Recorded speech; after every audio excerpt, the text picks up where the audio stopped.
Welcome back to the Lapdown Podcast, your favorite Formula One podcast that you might not yet have discovered, but you'll soon love it because the community's growing, and that's fantastic. So if you are new here and you're listening to this on the audio platforms or the YouTube, or if you've stumbled across anything of it on social media, go and follow it all. Go to the website, lapdownpod.com.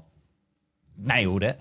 And you can click on a Team Radio button where then you can send us things, preferably questions about Formula One and opinions rather than pictures of phalluses and things, because we don't need to see that. We don't want to see that. But my name's Dan, and that is the introduction of an absolute podcast legend talking about Formula. Oh, by the way, this is a Formula One podcast. Did I mention that? And I'm going to be joined by Alex as well, and we're going to talk about paint because we like paint. Yes, it's a Formula One podcast that today is largely going to be about paint and then shirts for a bit. And then we might, at the end, talk briefly about the shape of Formula One cars and what makes them go vroom. Because that's not the kind of thing we're good at, and we should make that so clear from the start. We do have some It's new the engine, friends. isn't it? Yes, but then also the battery now. So not all the engine anymore. And then sometimes the wing, and then sometimes not the wing, and then sometimes the front wing if it's open or not open. Because it can be both. And the way it compresses. But we'll save that for later. That's the technical bit. That's the technical bit. But yeah, if you're new, and we do have a few new friends coming in, there's no, I mean, we're talking high level here. This is proper couch chat shit, right?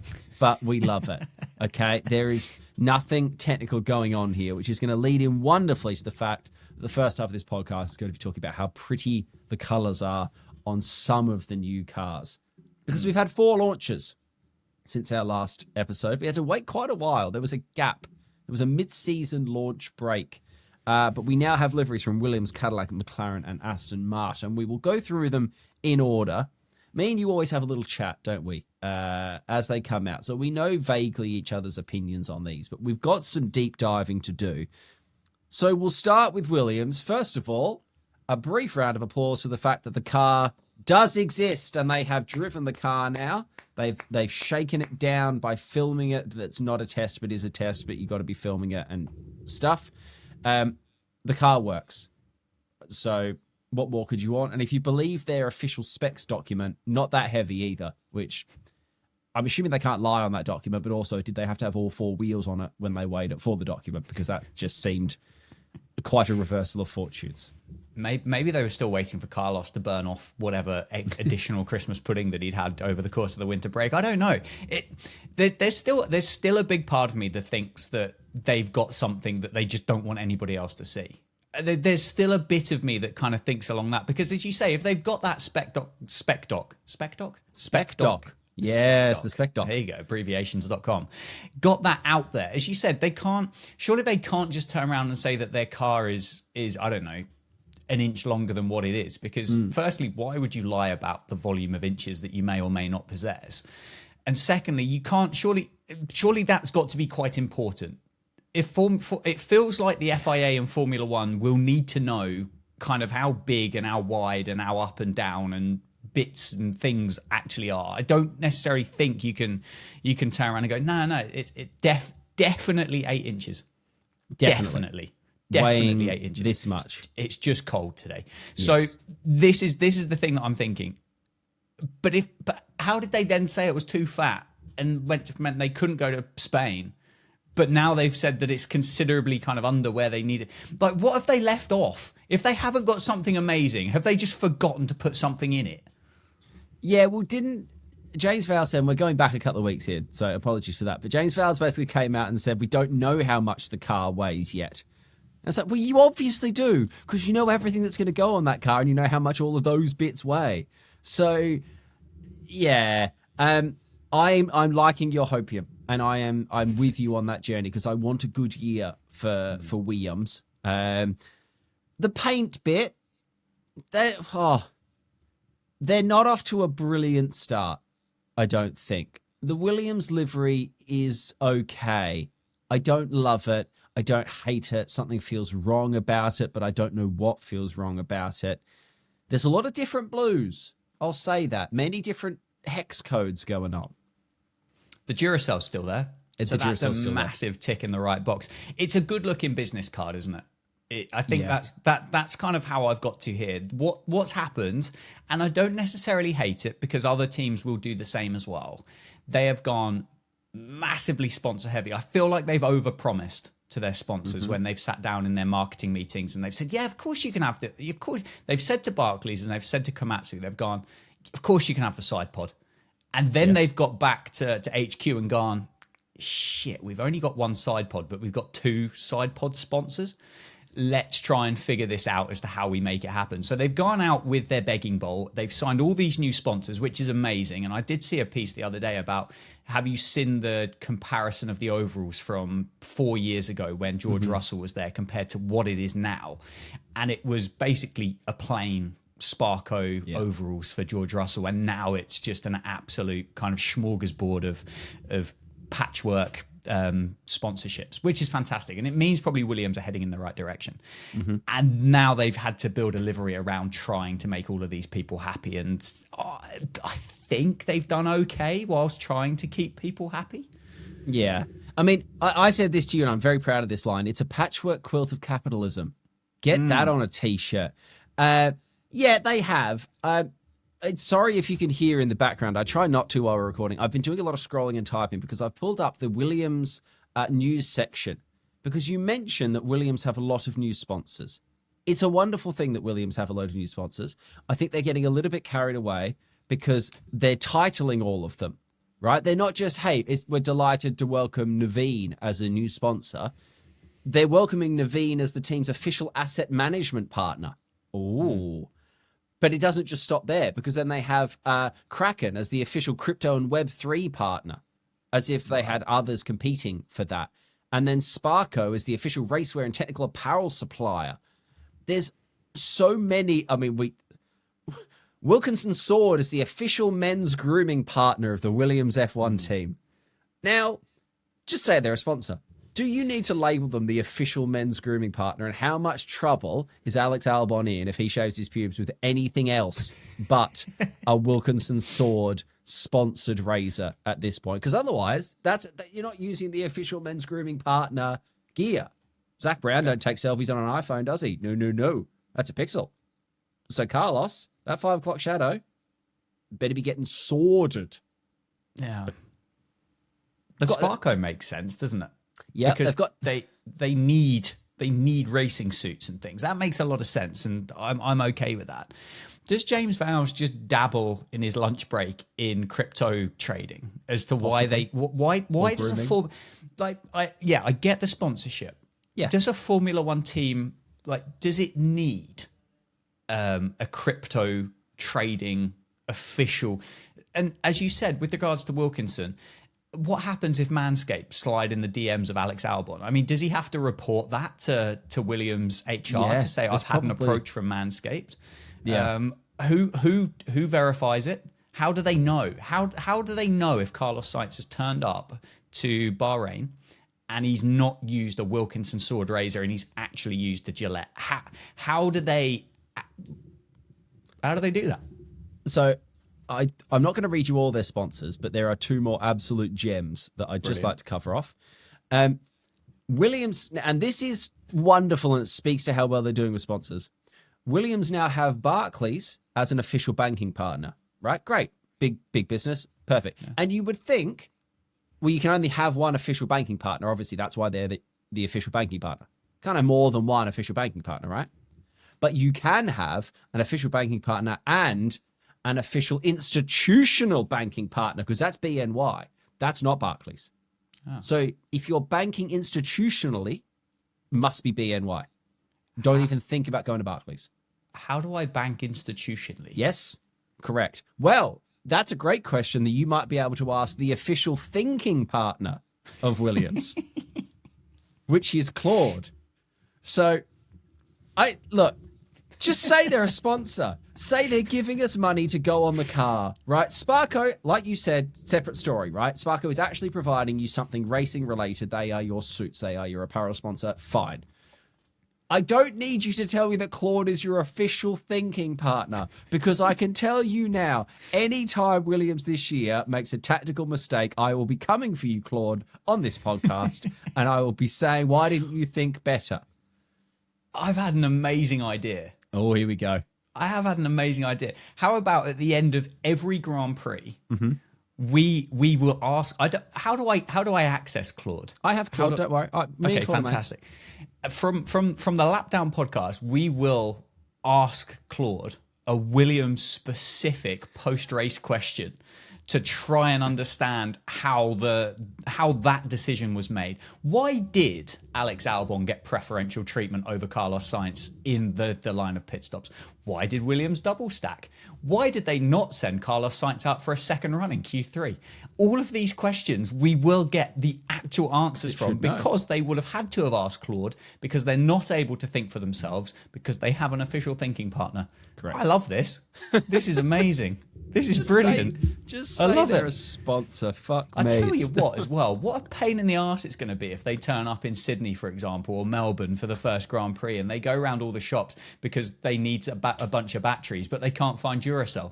What on earth are they going to do there? How many shops? How many Walgreens and how many whatever other Australian shops there are in the world? First of all, Walgreens are not Australian shops, so try again on that one. But it could be. Also, I like that you made a Sydney Grand Prix there as well. We've got two Oceanic Grand Prix now. No, just stick it in the street. It'll be fine. Why not? What are we saying about the livery then? Let's wrap Williams up. I think it's a downgrade on last year, but I think it's a forced downgrade, so I'm kind of okay with it for Williams, because I still feel like they're a little small underdog team, and if they're getting money through official this, that, and whatever partners, then we can pull back after that, maybe. Yeah, no, I'm okay with that. I mean, they're satisfying the needs of people that they've overpromised things for, I think. So they're doing the best that they possibly can. I think the hubcaps are interesting as well, but... Are they the roulette ones, roulette right? wheel things, yeah. Why not? Yeah, no, they're all right. They're all right. Cadillac's F1 livery. Discuss, go.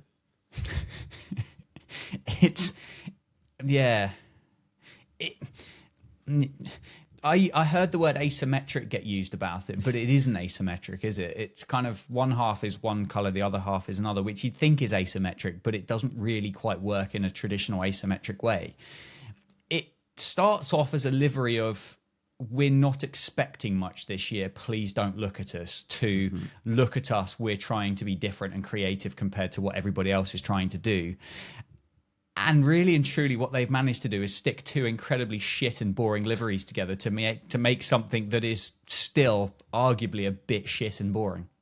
See, I saw a surprising, for me, amount of love for the livery, which, what I will say, I have seen today a couple of pictures of their first running of it, and I think it looks better outside than it did in their studio photos. And this is a common theme. I saw a video of the Williams today, actually. The Williams looks better outside than the studio photos, because the blue is actually quite a light blue on Williams now across the whole car. And it looks all right.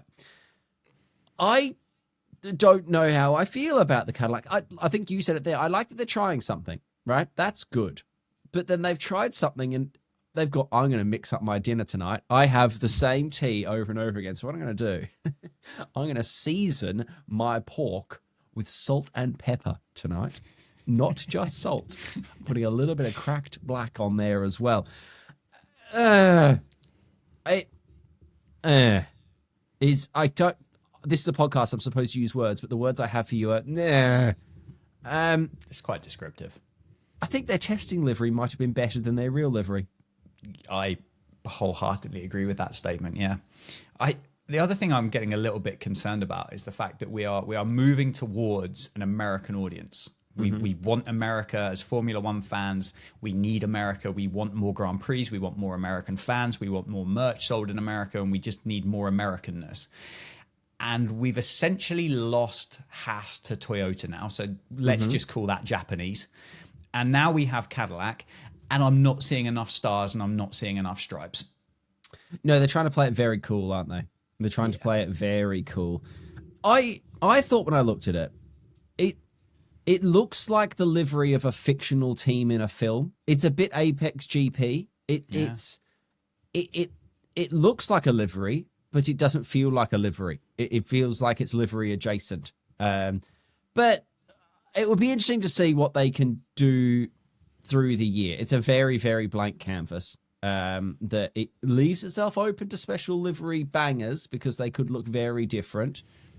But day to day, as I say, better in person. But yeah, I'm not sure. Might be in the minority of hating it.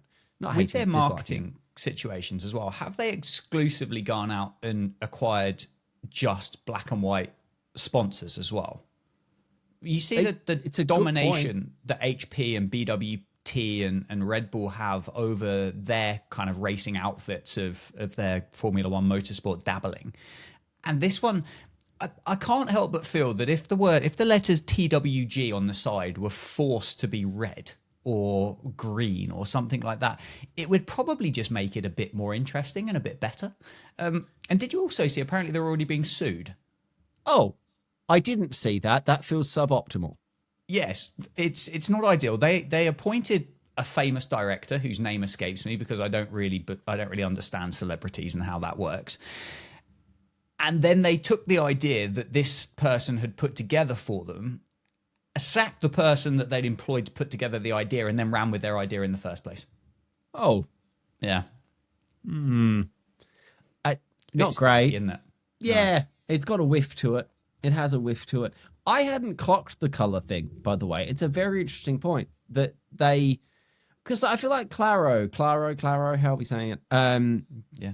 There's usually some color in that logo that have managed, like they've overcome that. Jim Beam, they've managed to get their logo to go fully white as opposed to having a red splooge on it. I don't know what TWGAI is. It's, I assume, an official thinking partner. I don't know what. Yeah. I want. There you go. Just a bit of an accent. Just a gold accent. I think even the Cadillac logo itself has got red and yellows and blues and all sorts of bits and bobs going on in like if you were to go and buy a Cadillac. I don't know how you would buy a Cadillac in the UK, but if you had the opportunity to go and do that, I'm pretty sure the badge of the car that you could buy off the forecourt has different bits and bobs going on in the actual badge itself. And they've just kind of, monotoned it, really, haven't they? I only just noticed that there is a Cadillac badge on it. That's not great, is it?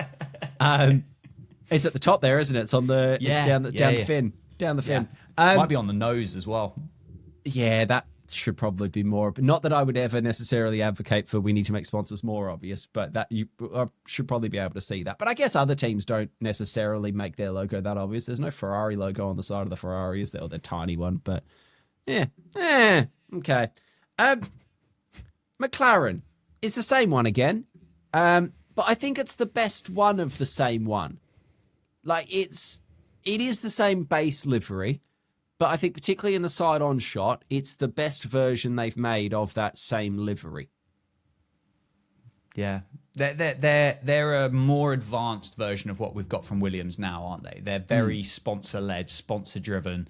Make sure the sponsors get the right bits of exposure where the right sponsors need to go, and then obviously build them accordingly for it. Like the Google Chrome hubcaps are fantastic, and I mean they even look like they've got motion this time, which is brilliant. So I can't work out whether when they have motion they will look more defined than what they have done in previous years. I haven't quite kind of worked that out, but anyway, they've gone for a bit of a matte version compared to a glossy one last year. And it was a question that I posed to you here, that I don't really have a huge issue or problem with a team just going, it's fine, we're just going to stick with it. I mean, Red Bull have done that for however. The thing that I get stuck on is when they turn around and go, only 63 and a half hours until our livery launch. And then there's another post an hour later and it's 62 and a half hours. And then the drivers are there and they're going, hey, it's Lando here. Can't wait to see you at our livery launch in 3 days. And it builds up and up and up. If you're going to go for the big build up and go off the long run, you need to make a change. You don't have to make a change, but you could just turn around and go, we're releasing our livery on the 3rd of February. Be there. That'd be great. Yeah. And then, 24 hours to go. Done. Here's the livery. And I think McLaren were closer to that than giving it the big uns this year. Fine. Go for it. I saw someone say the McLaren livery actually this year looks like a papaya car with a black stripe on it rather than a car with some black and papaya bits. And from the side-on view, I'm willing to pay that opinion because it does look like there's a big black schwa down the.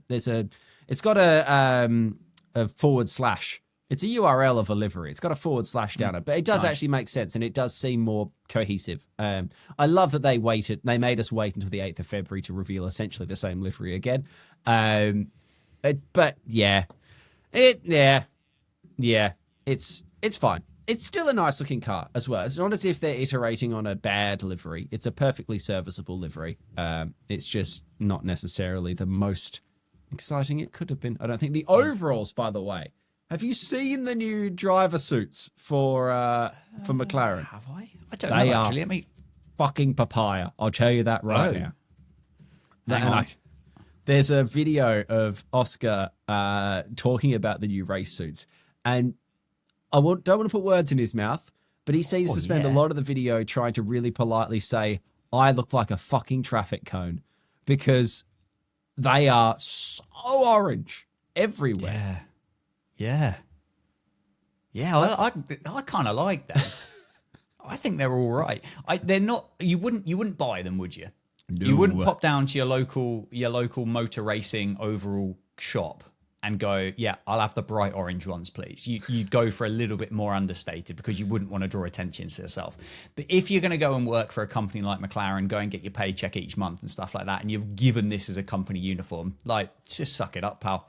Get on with it. Stick your suit on. Get in the car. No one's going to see it, are they? All they're going to see is your little head bobbling about every now and again from a drone shot or something, or at 300 mile an hour. So just suck it up, pal. It's interesting though because there's quite a lot of black still on the team wear and on the polos and the t-shirts and all that kind of stuff. They've actually probably gone less papaya on that. And then the race suits, they've taken all the papaya they've taken off the merch and just drenched them in it because they had like black legs last year, basically, didn't they? It was just sort of like a papaya torso. But I mean, you're not going to miss them. You're not going to miss them in the paddock. They will be highly visible. Correct. Did you like his helmet? Did you like his helmet? I've never necessarily been one for base level helmets. Like a special edition helmet, I like it when it's a basketball or it's when they sort of go thematic with it and it almost becomes like a novelty bowling ball. I'm on board with them. Base helmet designs, I think it's a slightly personal thing to the driver. I can probably appreciate a really good one. I don't think Oscar's is necessarily a really good one in terms of the helmet itself. Like Lando's helmet, I think that's a really good helmet because that's sort of novelty all year. I like that he's done like the sports thing of putting 1 star on it now. Yep. That's nifty. So I like that. The rest of them, Oscars and a lot of the other, like, this is my helmet for this year's that I see get announced. It's a lot of swoops and sponsors and it just kind of feels like I put some colors on this to make it look quick. But that might just be me. Nifty's an underused word, isn't it? I feel like nifty would fit this podcast quite well. I'm glad you've introduced it to the vocabulary or the what's the other word? Lexicon? No. Hexagon? No. Lexicography? Lexicon? It's all something like that. Anyway, my next question was going to be on the helmet situation, and this is a bit of a hypothetical one, and we love playing along. So if you've got any thoughts about it, I'd like to hear them very much. But we will have a whole host of drivers announcing their 2026 helmets, won't we? If they haven't done so already, we will be getting them in the next month, whether it's for Bahrain or in the build up to the Australian Grand Prix. Does a special helmet count if they've never raced in the ordinary helmet? Because there will be special helmets in Melbourne. Oscar will have one. Valtteri will have one, for certain. Those two, you put your house on that they will have special helmets in Melbourne. So does the non-special helmet become the special helmet because they never started with the normal helmet? Yeah, and at what point should they just have 24 helmets? And should it just be a thing that it's just a different helmet design each race? Do they? And Rosie, hello. If you're new here, by the way, we have Rosie Collins at the lap pad, and when we don't know the answer to questions, instead of just Googling it, which I could right now. We could ask Claude. It's not the official thinking partner of the Lap Down podcast, unfortunately. We haven't signed an official thinking partner. So if anyone, Rosie Collins is our official thinking partner in theory at this stage. Do the drivers wear the same helmet twice? So like their base helmet. So Oscar's, here's my 2026 helmet. If he doesn't do a special one in Melbourne, say, does he wear the same physical helmet for races 1, 2, and 3? Or does he have 24 helmets in theory, all with, does he open his wardrobe and there's 24 of the same helmet in there? Because I mean, they're obviously not single use if you smack your head on them, but like, do you wash your helmet? You must be able to wash your helmet. How do you clean a helmet? What's going on with a helmet? I think it's advisable to wash your helmet. Yeah. Yeah. How? Warm water, soap, things like that. But does he have an official helmet washing partner? Highly likely, I would imagine, with that kind of salary and disposable income that he's got available to him. It's a great question. It's a fantastic question. What you're kind of saying is, are they a bit like pants, aren't you? Because how many helmets do they travel with? Well, yeah, you'd think you're only traveling with 2 backup. Gotta have backup, surely. I don't know. I mean, do you have a new helmet a day once you've worn it? And if it gets a bit sweaty, and I mean, by the time Sunday, imagine like running around Bahrain. I know it's in the nighttime, maybe not the best example, but call it Singapore then. Sweaty place, Singapore. And you do a practice session, and then you have to go back later on. You put the same helmet back on. Look, it's all question, and I quite like Rosie as a name for an AI partner. Yes, as a brand. Yeah. We'll make that happen. Make that happen. The Aston Martin. Yeah. Looks the same but worse. Yeah. Do you know what I think it is with that? Is their wheels just look really fat. They do. It's a great shout. It's a really odd kind of. Yeah, it's weird. They're not, because they're the same, but supplied. Yeah. They just look bigger. And I don't know how I feel about it. What I like about the Aston Martin livery is that it's got a header and a footer, which you don't often see on a livery. But they've just got all their sponsors kind of along the bottom. It's like on the bottom of a website. They've just got all their social logos and their sponsors just along the bottom there to get them in. Which I actually don't mind that approach of just, hey, here's the credits that roll at the end of our livery. It just feels. There was a post I saw on Reddit that showed like their last 5 liveries, and that livery is regressing. It when they first readopted, proper British racing green, and they just drenched the whole car, and I think it took them a couple of years to find the right Pantone for it. But then like 22, 23, luscious. That, quite bright, pearlescent-y British racing green. Then they introduced the is it the Aramco like yellow? Is that from Aramco, or is that just a color they found? I think Aramco's like a slightly more neutral shade of green and that kind of blue, light blue color. I think the Stablo highlighter is just fun, just a bit of whimsy. Give me more whimsy Stablo highlighter, please, because there's not enough of it on this car, and it becomes quite a sort of a dark livery as a result. I'm not loving it. Is the summary on here? And they've just shamelessly put a sponsor on the wheel, as opposed to making the wheel a sponsored design. It just says Celsius on it, which is, I guess, wheels and temperatures, but Celsius is a drink, so it doesn't really work.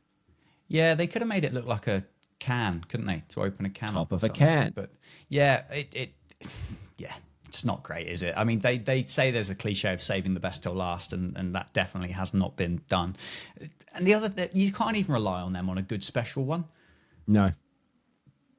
Do we? I mean, you rarely get one. I cannot tell you the last time I can remember like an Aston special livery. They did the one with the maths equations on the front wing, but I couldn't tell you when that was or what Grand Prix it was. Texas?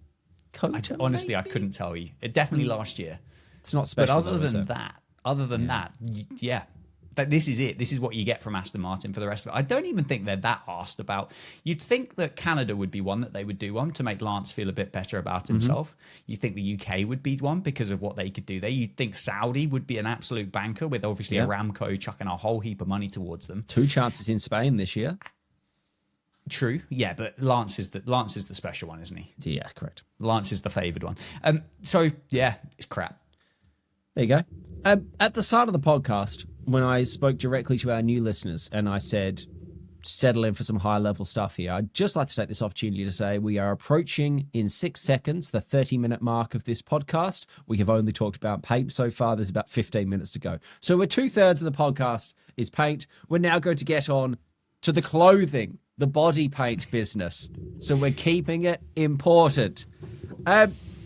I feel absolutely edged and cock-teased by McLaren with their merch for this year because there's so much really pretty, almost golf, but not golf because they're not a sponsor anymore, light blue in it, that works really well with the papaya. Puma have made some really nice things, and then you gave me none of that on the livery, which is fine, but don't tell me, they didn't tell me, but don't tell me that light blue's back on the menu, boys, and then tell me that you've sold out of light blue. Does anybody do good Formula One merch? I think this is. I don't know whether we're going to have enough time in 15 minutes to really kind of cover all of this off. But you sent me a picture of a sweatshirt the other day, and I thought, you know what? That looks okay. That looks like the type of sweatshirt that you could wear out in public without having to have been bubble wrapped by your parents or your partner in order to go out in the first place and then just not hurt yourself because you're that kind of person that walks around in a bright red Ferrari raincoat and spends most of their time upside down in a puddle somewhere because things just happen. And I thought that looked okay. I thought that looked quite stylish. Maybe you could get away with it, like just pottering about. You could pop to Sainsbury's in it. You might not be able to go to a meal or anything like that, but you just know sooner or later somebody's going to pop out with a big smile on their face of their McLaren 720p that they've got on hire for the day or something, and they go the sweatshirt, and you're going to go, don't like it anymore. But there's so little available that makes you think, I really like Formula One. I don't want people to know I really like Formula One. None of these, I don't have a thinking partner. Why am I advertising Claude in Chichester? That's not what I need to do. I need something casual, and that doesn't exist. And that, I think, is my sticking point with Formula One merchandise. Yeah, which I agree on. And then McLaren nearly did it. They nearly achieved a successful T-shirt with Puma. It was a lovely light blue. It was like a relaxed sort of shruggy fit. It had some papaya-y sleeves. And on the front, just a really subtle, in blue, like slightly darker than the actual shirt itself, speed mark, Puma logo. Great. Nice. If someone knows what McLaren is, they look at that and they go, McLaren shirt, cool. If not, Puma shirt, light. It's a nice blue. And then on the back, all of a sudden, this grating, aggravating noise of this giant, distorted Puma word mark in like a floral winner's wreath. No, you've ruined the back of it because we're now away from subtle merch into really aggressively unsubtle merch that becomes sort of borderline unwearable. And it's more annoying because the front was so good. But no, I mean, Cadillac have got Tommy Hilfiger as their sort of, I don't know if it's their official like merch partner, but they've got some Tommy stuff. Yeah. And it's a white Tommy t-shirt with a load of sponsors on it. It's not a team t-shirt. It's not like the McLaren new Puma, like the actual teamwear stuff looks fine. Like at least it's its own thing. But that Cadillac one, it's literally a white Tommy Hilfiger t-shirt that just has 6 or 7 brands on it. And it's like, you could not have put less effort into that if you tried, lads. When you consider everything, did Cadillac just forget that they're starting Formula One this year? We'll know by the end of FP1 in Melbourne because they're 4 seconds off the pace. Precisely. They've barely got a sponsor. They forgot to put any paint on the car. I've got a feeling their launch car thingy was delayed because they were waiting for a moment in an advertising block in a Super Bowl to go live and to defrost the windows that they just left in. They had left their car in Times Square in Manhattan for about 3 days, by all accounts, with a countdown on it. All manner of things could have happened by that point, and that's just the way that. And then, as you say, they've phoned up and they've gone, Tommy, could you do us a favour, mate? Have you got any spare T-shirts kicking around? Because we forgot the fact that we're a Formula One team and some people might like to buy our stuff. They won't. Have you got any T-shirts? And they went, yeah, we got some white ones and some black ones. We can just send them over if you want. You can iron on your own bits and bobs. And they've gone, Yeah, that'll do. Don't worry about it. Again, where's my stars and where's my stripes? Yeah. This is such an unbelievably open goal for branding and marketing for both Haas and Cadillac. Be American's team for a country that has 17 national anthems. And I watched through all of them at the start of that Super Bowl thing. They had all of these different people coming on and doing their own little bits and bobs. And they go, right, now we've got this one. Now we got that one. Now we're going to do this one. And now we're going to stand because somebody else is going to come in and do this. First, a country that's so proud of what they are and where they're from and all of their stars and their spangles and their banners and bombs in the airs and rockets and all of this stuff. Why is it not covered in red, white and blue? It makes no sense. They're trying to be too cool for it. That's what it is. I don't want too cool. Yeah. I want America. Yeah. I want to introduce a new segment on the pod this year, right? It's going to be a thing through the year. I want to know your F1 low stakes conspiracies, right? And these can fluctuate during the year. They might be related to anything related to Formula One. But I'm kicking us off that my low stakes F1 conspiracy is that they make the base standard teamwear merch so bad and boring, but they have to offer it to make the special edition stuff that's usually more expensive look considerably better so that everyone buys it. There you go. That's my low stakes conspiracy to kick us off for the year. Nice. It's hardly like it's cheap to start with. No. But yeah, why not? Because yeah, fine. What I will say on merchandise though, and it will be very expensive, but those Williams varsity jackets, they look very cool. I think they're about £100. Is that all? I think so. It's £100 more that I want to spend on an incredibly overstimulating piece of merchandise, but still very cool. 156 apparently. Oh, that's more than Era 100. That's more than yeah, 100. considerably. Yeah, Over 50% more. That's up. That's up. That is up. Hey, we need to go back to paint briefly because we forgot to do one very important thing. We didn't pick our best paints for the year, so we must do that. Come on then. We've seen all 10, 11, 12, 11. We've seen all 11 liveries now. Which is the best one for 2026, Dan? Sorry, I was still looking at the pictures of the jacket. Stop looking at the jackets. Like the jacket. Yeah, quite like it. Livery, best livery, 1, 2, and 3. Haas is in my top 3. Mm-hmm. Mercedes is in my top 3. Mm-hmm.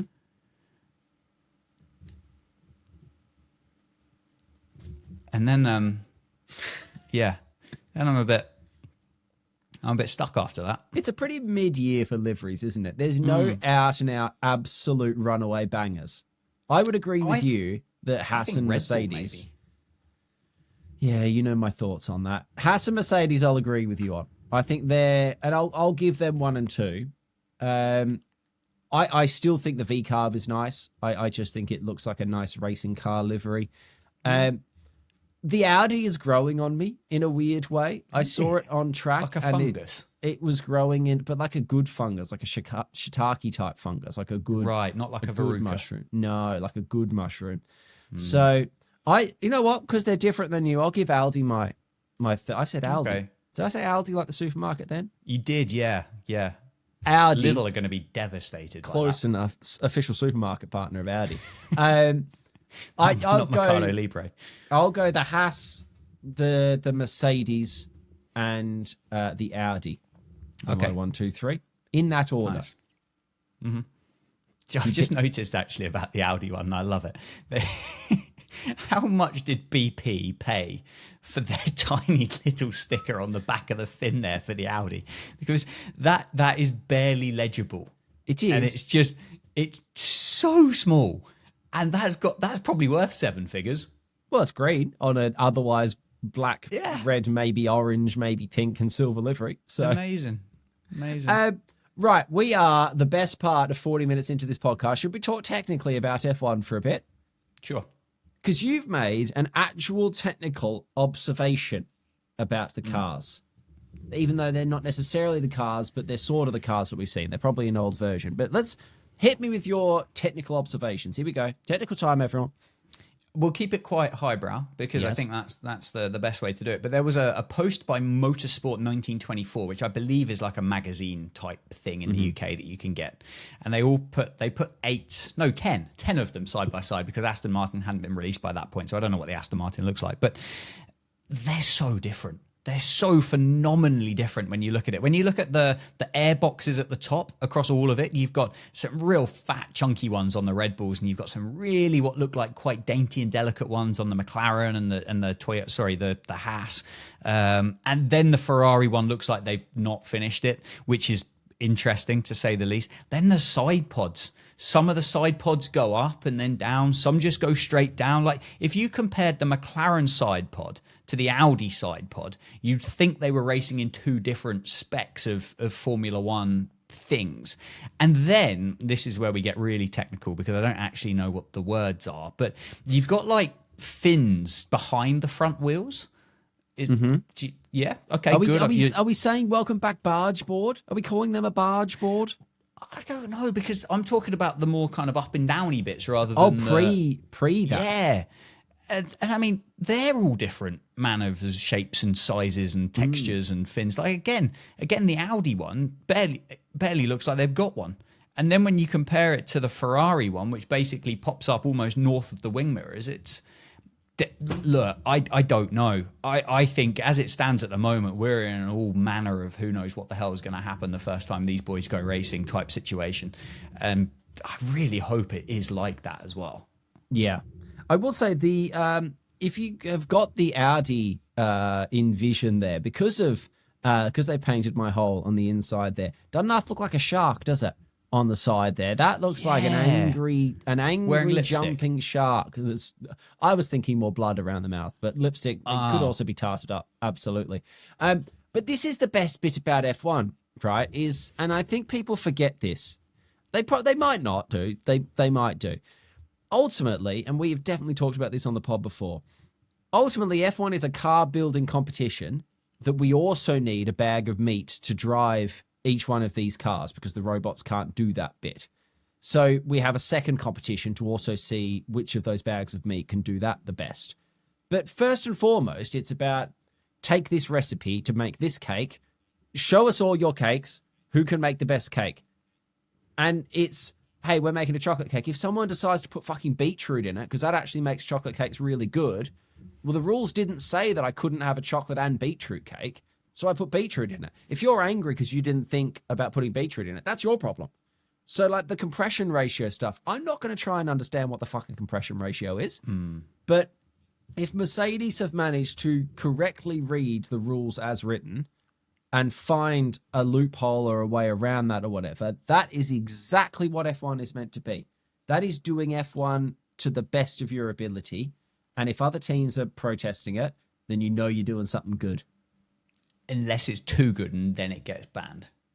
But if it gets banned afterwards, then yes, you did too good a job there to the point that we now have to nerf you because you did too good a job. But I think, if anything, that's more of a gold star on what you did than if they decided that actually, yeah, not fair play. Fuck, you got us on that.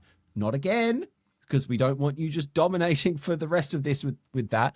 But I don't understand the people. I think people forget that it's ultimately a car building competition. It's not a spec series. It's about making the best car go fastest. Yeah. Yeah.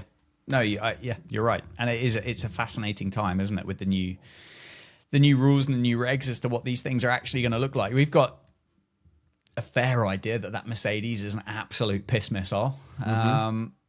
But who knows? And the other thing as well is yes, Barcelona was a shakedown behind closed doors, but these boffins will have gone back with photos and videos of everybody's car, wouldn't they? To have seen how these things are behaving and acting and moving and flopping about and whatever they might be doing. I just don't want everything just to end up looking the same. It's nice when they look real different, isn't it? It is nice. Yeah.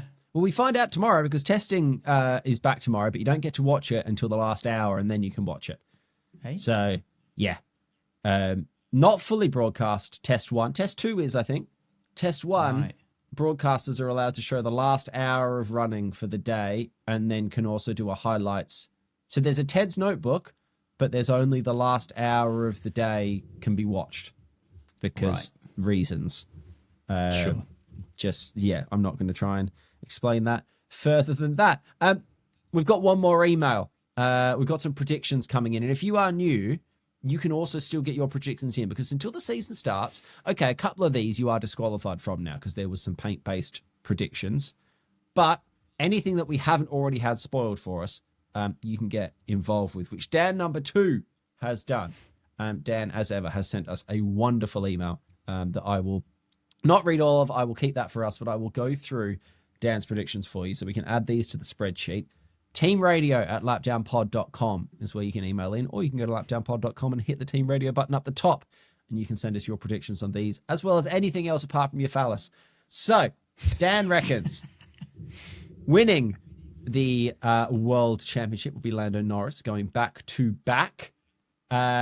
He's provided some reasonings here, and I won't necessarily read all of his reasonings for all of them, but his reasoning for Lando winning is that McLaren realistically had enough free space last year. It got a little bit tight, but they had free space for development, and they were really good last year, so that should, in theory, carry over. Also, Lando's just a good driver. He thinks that current, possibly not for long, preferred driver of the Lapdown podcast, Gabriel Bortoleto, will finish last.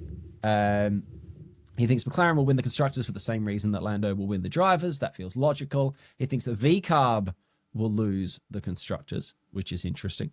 But then thinks they will have the best livery, but not the base livery.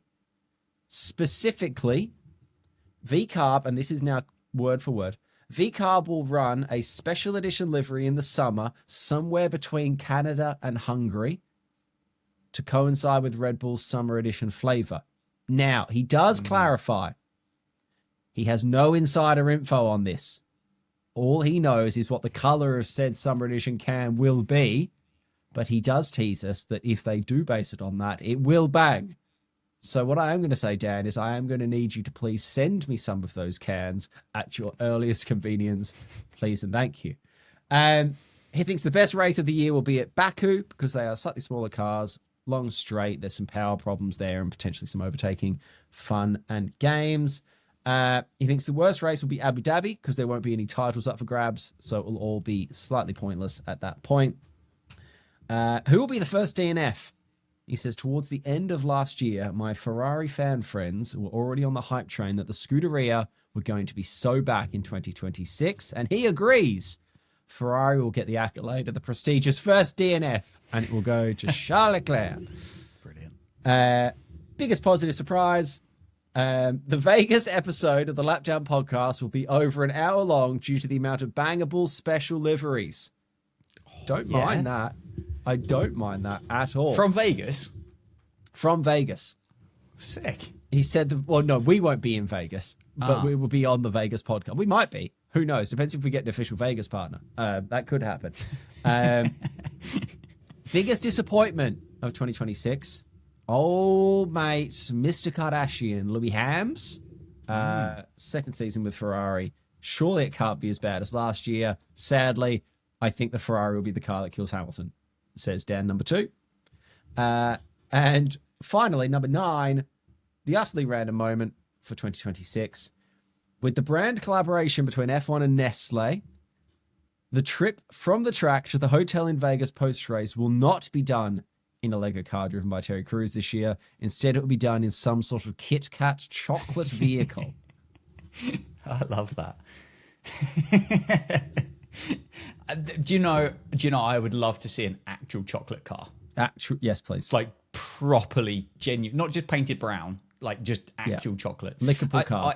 I have seen a few of those, and I've seen a few of our fellow social media Formula One based content creation fellows doing various things. And that's as far as my interest has gone with them. I mean, they some people have made special trips to shops to go and get Formula One shaped Kit Kats, and quite frankly, I can't be asked. I think when I went to the Super Bowl the other day, they had some bags of Doritos which had the Formula One logo on it. So I guess I've had Formula One crisps now, but they were still just triangles. So I don't necessarily think they're actual things. But if I do stumble across an opportunity to purchase a Formula One shaped Kit Kat, I'll give it a go. Marvelous. Shall I? And let you know how it figures out. Now, I understand this isn't always how marketing works, but I don't think a Kit Kat is the best tie-in for a Formula One car shape, because the whole fun of a Kit Kat is its fingers. You can't split an F1 car in two. You can't split an F1. So, Yeah, but they do the bunny things, don't they, now at Easter? no, that's Maltesers. That was my next point. Oh, is that a Malteser? That's a Malteser. See, red Because they call it very cleverly a Maltester, which is wonderful. Yeah, good marketing. Also, while we're on the topic, shout out the Hamish and Andy podcast. There's no A in Maltesers, so it should be pronounced Maltesers. But I would much prefer a Malteser F1 car than a Kit Kat F1 car, because it just makes sense. And this is the important stuff that we cover on this podcast. If you've made it to this point in the podcast, you should really send us an email to teamradio@letdownpod.com and tell us whether or not you'd prefer a Malteser or a Kit Kat F1 car, or anything else that you would like to tell us. You can find us, Lapdown Pod, on TikTok and YouTube and Instagram. You can find Dan on various platforms at Dan Jadson. We're getting so good at this bit. We're getting so It's specifically so smooth, isn't it? It's Dan Jads _ specifically, isn't it? If they want to type in, but if they search Dan Jads, there's not that many other Dan Jadses. The Z normally chops off a bit of competition, so yeah, go. if you'd like to come and have a listen and look about cricket. I've just actually had a conversation yesterday which is completely irrelevant to any form of Formula One, but there is a chance that by the end of this summer I will technically be an international athlete. Here we go. So if that sounds interesting to you, come and have a little look and a little Does follow. Estonia have a cricket team? Is that what I'm Latvia hearing? does, yes. Latvia, Correct. close. They're next to Yes. each other, aren't they? They're next to each Yeah, other. they are. Yeah. But I know what's up. yeah. So if that's a story that interests you, then It could is. be worth having a look around. Absolutely it is. If you want to come and watch me play games on the internet, twitch.tv/hey look it's Alex. That's us done for this week. We're getting bloody close to the season. There's testing tomorrow. We're like 29 days or something, 28 days away from Melbourne. Tremendous. Let's do it. Yeah. I'm looking forward to it. I don't think we're going to be able to add much value to post-testing pods, are we? We're going to be able to turn around and go, that looked quick, that looked less quick. And that would be about the crux of it. But I'd like to put a proposal to you and the jury for the next episode. Here we go. Is we need to figure out who our preferred driver of the Lapdown podcast in 2026 is. It's the preferred driver special, isn't it? Here we go. There you go. It's time. Big news next week.